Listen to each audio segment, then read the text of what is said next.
Welcome to Ramos, Maze's End.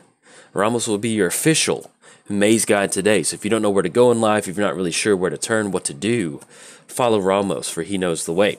Now, as far as our opening hand goes, yes, I love this. This is everything. We have Life from the Loam, which is, this is good. We also have Entomb, so we'll figure out what we're going to use for Entomb. And we're playing against Alluro, so this Ramos deck definitely, the last thing it wants to see is an aggro deck. So if we're playing against Alluro and we can get an alternative win condition against Alluro, that's always fun in my book. So I love this opening hand. Let's go and lead off with Temple of Malady. Let's go and get the Scry going, the Scurry. And we'll get the Fever going into the Maze. Boros Guild Gate. Yeah, let's go and leave that on top because we're going to get some of these gates going.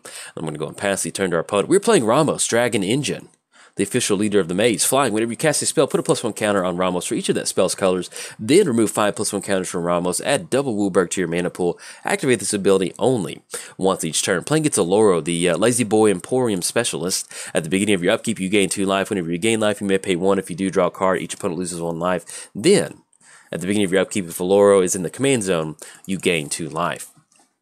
So we've drawn to Guild Gate. I think at this point right now, well, I want to get rid of Pride Mate, because I hate Pride Mate. Let's go and get down Savannah. Let's go for Demonic Tutor. I hate Pride Mate. That's one of those cards, like, and I'll explain it, but yeah, I hate it.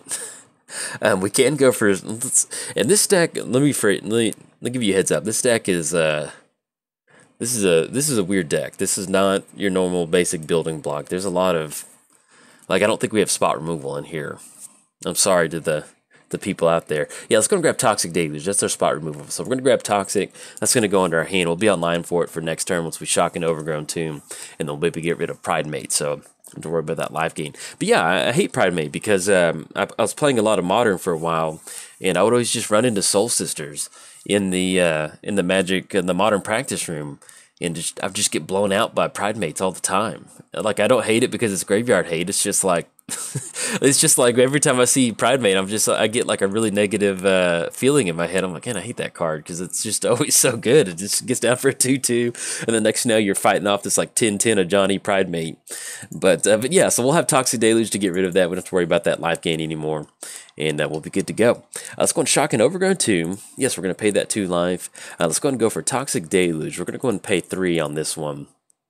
That'll get rid of a Johnny, and then we can start going for Life from the Loam, get some really good dredges going. And once we do get down Amulet of Vigor, that's going to allow us to have some of these guild gates enter the battlefield not tapped, and then we'll be in a good spot to go. So we did cover both commanders. It is free time. It's time to wander the maze and see if we can't find Alluro sitting in his chair somewhere. Now, if you have not seen this deck before, this is basically Soul Tie Maze's End. And the reason we're choosing Ramos as the commander is because we have a lot of X spells in here. We have Torment of Hellfire, Diabolic Revelation, Villainous Wealth. This is basically your kind of standard 5-color deck with, well, what commander do we want? So I basically choose Ramos because I like having access to the ability to have that, add some extra counters to Ramos to get that extra mana going for, like I mentioned, something like Villainous Wealth. And that's mainly why it is in here, because we're just this ramp deck, and we want to just basically get in this position where we have so much good stuff going that it's hard for our opponent to deal with it. And Ramos, you know, we can go with Beat Sticks, or we just get the counters going. Ooh, Splendid Reclamation. I like it. We definitely want to get Life from the Loam going. So let's go and go for Life from the Loam. Unfortunately, there's not much we can do about it. So let's go and go for Life from the Loam. No targets to choose from, unfortunately. Let's go and get that down. We will end up losing 2 lives. So we do need to be careful about Cabal because, yeah, we're sitting at 20. And that's going to add up really quick. So we need to find another way to deal with that. Let's go and get down Amulet of Vigor. Because basically we're just we have a lot of spells to cast. We don't really have a lot of creature spells, so that Cabal is really going to put us some really good work. Let's go and get down Boros Guild Gate. Let's have that come into play, untap it, and we'll need to find another way to deal with Cabal because, yeah, it's not going to be good for us. We'll dredge Life from the Loam. The thing that we want to be doing is making a lot of land drops with this deck and really get that graveyard flowing so we can find some of these guild gates. But yeah, like I mentioned, so we have Ramos as the commander. Our win conditions for this deck, we have a couple different ones, 3 or 4. The main win condition is going to be Maze's End, and this deck definitely got a really nice boost with Guilds of Ravnica. So there's a brand new gate card that got printed, and that's not the original gates. We did have the 4 mana, I think something route, Circuitous route or something like that, that allows us to actually search our library up for 2 gates and put them onto the battlefield, which is really nice. It really kind of helps amplify the Maze's End activations. And stuff like Amulet of Vigor, you know, we go for the Maze's End, enters the battlefield tapped. With Amulet of Vigor on the battlefield, it allows us to kind of have it come into play and then untap it. All right, so we actually hit 2 guild gates off of that, which is really good. Okay, so we go for Splendid Reclamation. It's going to enter the battlefield tap. That's only 2 lands. We go for... Can't go for Mirari's Wake at this point. Yeah, I guess we go for Life from the Loam. We definitely want to make a land drop for the turn, so it's going to grab Dimir Guildgate. Have that come into play tab. We'll still take a little bit extra damage. Man, that Cabal is really going to be hard for us to deal with. Let's go to get down Dimir Guildgate. We'll be able to untap it. And we can actually Intune for Maze's End if we want to. We might end up doing that off Splendid Reclamation to somehow force some sort of action from our opponent, because they have no blue mana at this point. No, excuse me, they can go for Grand Coliseum, so they're a little bit tight on blue mana. We don't necessarily have to worry about a counterspell, but we want to get down Ramos as a 6/6 just to kind of stop the bleeding from Cabal. And then once we get rid of Cabal, that'll really allow us to hopefully kind of stabilize. We do have a Damnation. That is our other way to deal with Cabal on the battlefield, and once that's done, that's about it. This deck does not have your basic building blocks in it. It's a really weird deck. It's I don't know, you got to build some goofy decks. Everyone, let's go for Vindicate. Yeah, that's fine. Go for it. That's going to keep us off of Ramos. So hopefully we do get lucky and hit that. Thankfully, we do have 2 black sources with Overgrown Tomb and Temple of Malady. Okay, yeah, let's go and Dredge Life from the Loam. That's going to be Merciless Eviction, Light and Tutor. Hey, we're getting super lucky with these guild gates. So we go for Life from the Loam, or we can actually go for Splendid Reclamation. I think I like going for Splendid, because that's really going to open us up on mana, and that's going to allow us to get down Ramos and hopefully kind of stabilize. So we're going to take 1 more hit from Cabal, but at least we're going to end up with 3 lands on the battlefield. Now, we can go for 1 more Life from the Loam. That's going to get us down to 8, but yeah, we'll see if that's what we want to do. Because I think basically at this point right now, what we want to do is basically just leave up Entomb and Life from the Loam for Maze's End once we find a way to deal with Cabal. He's trying to make Ramos do his taxes for the Church of Athreos, and it is not working out. Oh, speaking of that, the new Ravnica set that's coming out, I'm really excited. It just kind of hit me the other day that, when a new set comes out, I get so wrapped up in focusing on commanders, I'm just like, oh yeah, we have a completely Orzhov set that's going to be coming out in the new, well, not a complete Orzhov set, but we have the entire Orzhov guild to anticipate for the next set, so I'm really excited. Fingers crossed that we get some beautiful parishioners for the Church of Athreos. I can't wait to build some more Church of Athreos decks. It'll be a lot of fun. Okay, so let's see what we draw into Golgari Guildgate. Yeah, let's go and go for Ramos. They cast a non-creature spell. If they've got an answer, they've got it. So let's go and get down Ramos. Let's go and get down Golgari Guildgate too. They do have 4 cards in the hand. They really haven't got much else down, so we probably might be walking into some sort of spot removal. Let's go and untap Golgari Guildgate, and then let's go and pass the turn to our opponent. Now, hopefully what we can do with Entomb, let's hope. Oh, I was hoping this was going to be Swords to Plowshares. I was like, man, this will be good. All right, so they're going to be able to go for Anguish Unmaking.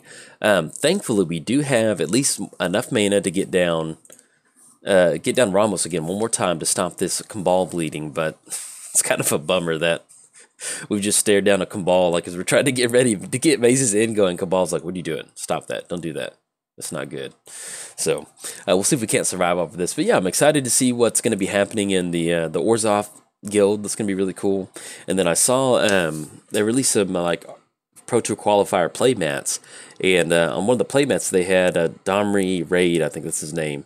And they had them on one of the playmats, and he was next to a boar that had like stuff on his face. I don't think this will happen, but this is just my head spinning. But what if they have like crewed up like boars and stuff like? Oh man, that'd be really cool. Like vehicles. I think that'd be pretty cool. Anyway, I'll keeping my fingers crossed for that. Ooh, drawn to Damia. So get down Damia. 1, 2, 3, 4, 5, 6, 7. It's going to be a 4/4 with Death Touch. They're going to be able to swing in with Alluro for 4, puts it down to 2. That's going to definitely be a good way for us to kind of bounce back from this. Yeah, let's give Damia a shot. Because either way, we're getting down a 4/4, which is not really going to help us too much. So let's go for Damia. That's going to at least allow us to draw 3 more cards, which would be pretty good. It'll force them to have some sort of spot removal, and then we'll go and pass the turn. So if they want to swing with Cabal, we can at least block with Damia. And then hopefully we can... now, if we draw into Exsanguinate, which... Man, do I have Exsanguinate? I'm pretty sure we have Exsanguinate in here. I'm going to keep my fingers crossed that we have Exsanguinate, because if we don't, that's going to be a bummer. That'd be another way for us to gain some life off of this. And I think we do have... I'll think about it. I need to add... Man, I could have swore I added Tatyova in here. But it looks like it's not in my list. No, I need to add Tatyova, because that's another way to really get some good land drops going, is by drawing some cards off of Tatyova. Alright, opponent's going to get down Vizkopa Guildmage.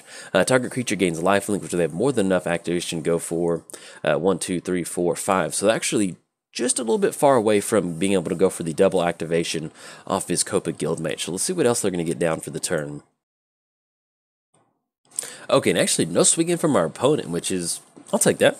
That gives us an opportunity to do something with Damia. So let's go and draw cards. We're going to be able to draw 3 cards. That's going to be Painful Truce, Weather Wayfarer. If we're on Damnation or Bust, we might as well just go and go for Painful Truce. So it's going to be green, black, and then blue. Oh, yeah. Or Cabal gets on there. Good game to our opponent. Either way, like I mentioned, we're not in a really good spot. They gave that 1 life, and we're going to die either way. That's unfortunate. Alluro's going to he's going to sit in his lazy boy with Cabal and tax us out of this one. So good game to our opponent. They're going to take this one. And even then, we finally drew into route, but that's not going to do much. So good game to our opponent. If you enjoyed the video, like and subscribe. Thanks. Bye. Welcome to Virtus the Veiled, the Wrecking Crew. As far as opening hand goes, yes, I love it. We've got Dark Confidant against a Boros aggro deck. Sign me up. Let's go and keep on this one. I love Dark Confidant, and we do have, for the technical players at home, we have an 8-mana Archfiend of Despair, and we do have a 7-mana Herald of Anguish, a 6-mana Wound Reflection. And then we also have 4 5-drops. So, let's have some fun. Let's see if we can't greatness at any cost. Make sure we don't lose. Anyway, we're playing Virtus the Veiled. But yeah, I love it. Look at my logo, Dark Confidant. I love getting some risky card draw going. In fact, let's just go and get Ancient Tomb too while we're at it. Yeah, let's go and get down Swamp. Let's go for Ancient Tomb. Is that exactly what we want? Get down Ancient Tomb. Yeah, let's still just go and go for Imperial Seal. I like that. We're going to lose a little bit of life, but we definitely want to be aggressive. It's almost, I think, if we have Dark Confidant, I feel like it might be better if we just grab a board wipe. I think that would be a safe bet. So let's go and grab Damnation. That's going to be a good way for us to reset. Don't want to go too crazy losing our life. And then anything else, we're going to go and pass the turn to our opponent. We're playing Virtus, the Veiled, partner with Grom. Grom's not here, buddy. I do apologize. Death Touch. Whenever Virtus deals combat damage to a player, that player loses half their life rounded up. Playing against Tajik, Blade of the Legion. The Tajik before he found fur. I don't know, still, it's just wild to me, his new art. Let's go and get down Swamp. Let's go for Dark Confidant. We're going to keep our fingers crossed that Dark Confidant sticks around. And hopefully, if we don't see any sort of removal by the end of this turn, we should be good. Oh, yeah. All right, so we're playing against Tajik, Blade of the Legion. Indestructible Battalion. Whenever Tajik, at least 2 other creatures attack, Tajik gets +5/+5 into... Aww. All right, so they did. They had Oblivion Ring. It's going to get rid of Dark Confidant. That's a bummer. Drawn to Torment of Hellfire. Okay, let's go and get down Argles of Bloodfast. That way we can still at least each turn get rid of our life. Pretend like we have Dark Confidant and draw a bunch of cards, and we're going to pass the turn. So we did cover both commanders. It is free time. We can talk about whatever we want. And that's going to be this deck. Now, you may be sitting there wondering, Jolt, why aren't you running Grom in here? I'm recording in 1v1 Commander for Magic Online, which is its own separate format. And so partners are banned for the 1v1 Commander format, which is what I'm recording in. So that is why I don't have Grom in here. Plus, to be honest, I probably still would have built Virtus by himself because I think he's such a cool commander. Let's go and go for Argyle Bloodfast activation to see if we can't hit that land drop. Stronghold, I'll take that. It's better than nothing. Then we're going to go and pass the turn to our opponent. So, as long as we can get to 4 mana, that will put us online for Damnation, and we kind of clear out whatever sort of Boros creatures our opponent decides to get on the battlefield, and that'll help us get this pickaxe going. So, I just really love imagining Virtus and all these situations to where, you know, let's say that we're fighting Tajik and his Legion of Boros. Oh, well, okay. Every time I see Rest in Peace, like, my brain automatically reacts like I'm playing a graveyard-based deck. Like, oh no, like this isn't even a graveyard. The only thing that cuts it off is Reanimate, so. And Undying Evil, but it's just one of those, like, every time I see it, I'm like, Rest in Peace. All right, so we've drawn to Stronghold, which is pretty good, hitting our lane drops. I like that. Let's get down Stronghold. And I guess at this point we go for Strionic Resonator? Yeah, I think that. I like that. So we go for Strionic Resonator. That's going to allow us to, I think, copy the Bloodfast activation? Is that right? We'll see. Let's go and pass the turn, and then we'll see. So pay 2 life, draw a card, and that will be a... Excuse me, that's an activated ability, so we can only copy triggered abilities. So now what we can do is we can use this Strionic Resonator once we swing him in Virtus the Veiled to get that trigger on the stack, copy that, since it is a triggered ability from Virtus, and then we'll be good to go. If you're new to Magic, what's the difference between a triggered ability and an activated ability? We have to activate Argyle's Bloodfast to draw a card, and Strionic Resonator says copy target triggered ability, so we're not going to be able to target that. Virtus the Veiled, it triggered abilities because something happened, and that's kind of the best way to think about it. So, all right, see what we draw into. Draw into Obnixilis. Now, Tajik does have Indestructible. Do we want to get down? Do we want to go for Damnation? Or are we going to rip some cards? Yeah, let's go for Argyle Bloodfast. Yeah, I like that. We need to hit some lands going. So let's go for draw a card. We're going to lose 2 life. Herald of Anguish, not exactly what we wanted to see. Let's go for one more rip off of Argyle Bloodfast.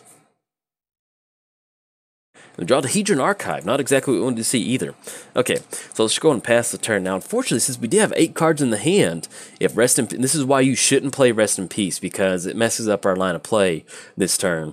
But what we could have done is, we'll still leave up Herald of Anguish, because that's going to be one way for us to deal with Tajik.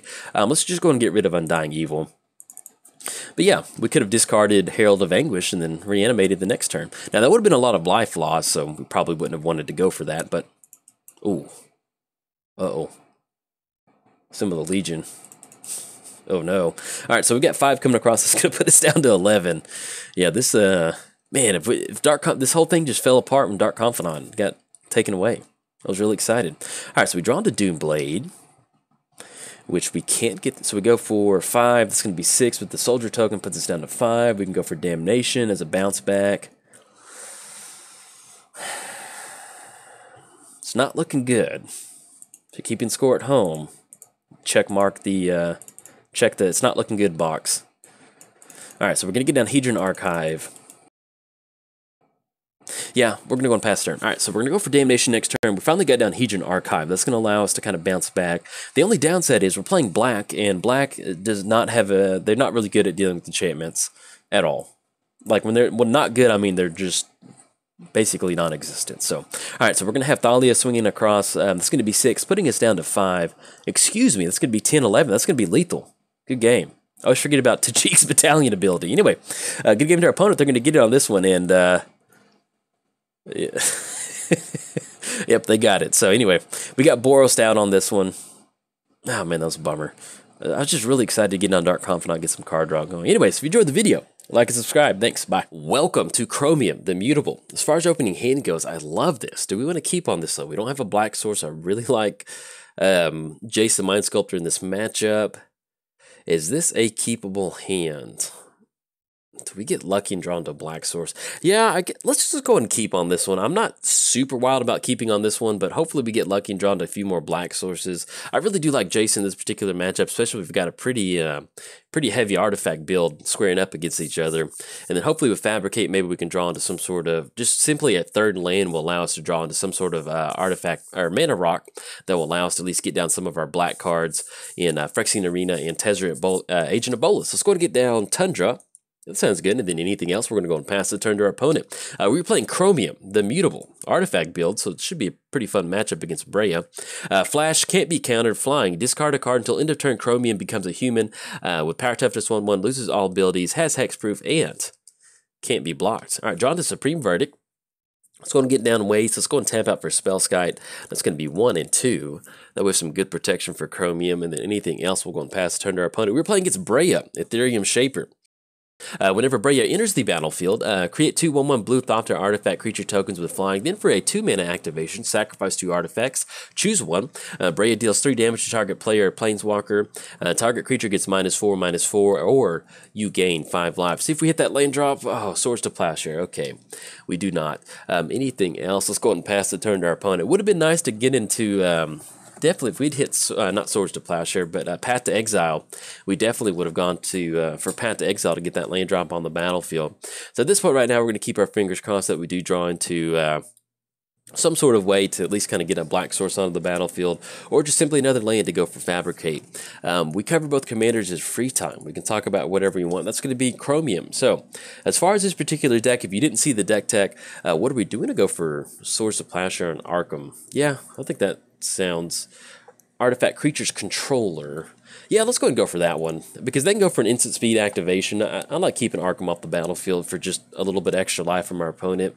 Hollowed Fountain, hey, I'll take it. Let's go and shock in Hollowed Fountain, and then I'll explain what we have going on with the deck here in a second. Let's go and go for Fabricate. Search our library for an artifact. I'd like to get something else going with Fabricate, maybe one of our combo pieces, but at this point right now we need a some sort of black man. Let's see what we're going to tap out for, or we'll search up on this one. Let's go and get Talisman of Dominance. Yeah, I like that. We'll grab Talisman of Dominance. We can't get it down at this point right now, but at least we can go for it next turn. And then anything else, we're going to go and pass the turn to our opponent. But yeah, so if you've seen Fanatics Crank, if you've seen that deck before, it's one of my favorite decks to play. I love playing the Mind Crank combo, and I love playing Tezzeret builds. I don't know, it makes for some really fun magic sometimes. Now, as far as building Chromium, I didn't really know where to take it, because Chromium is Chromium's a really high-impact commander, but there's just not really any direction that you have to take it. You know, with Breya, you're going to get rewarded for running a lot of artifacts in here. With Chromium, you can just basically just run a control deck and you're good to go. And so with Chromium, you're just pretty much open for whatever you want. And so that really kind of left us a lot open to the imagination as far as whatever we wanted to go for. And I decided to kind of build into this Esper Tezzeret build, which is just delightful, and I love it. Let's go ahead and get down Arch. Do we want to tap out for Talisman of Dominance? That would allow us to not do much. We can get down Jace. Actually, let's go and go for Jace. Yeah, I think I like that a little bit better. We are going to miss out, unfortunately, on Talisman of getting that black mana going. But let's go ahead and go for... I want to get the Brainstorm ability going. All right, there we go. Hitting some more blue-white sources. Baleful Strix. Let's go and do this. Let's go and put... our opponent's going to scoop it up on that one. Okay. Whew, alright, Breya opponent scooping it up at Jace. Okay. Alright everybody, if you enjoyed that video, like and subscribe. Bye.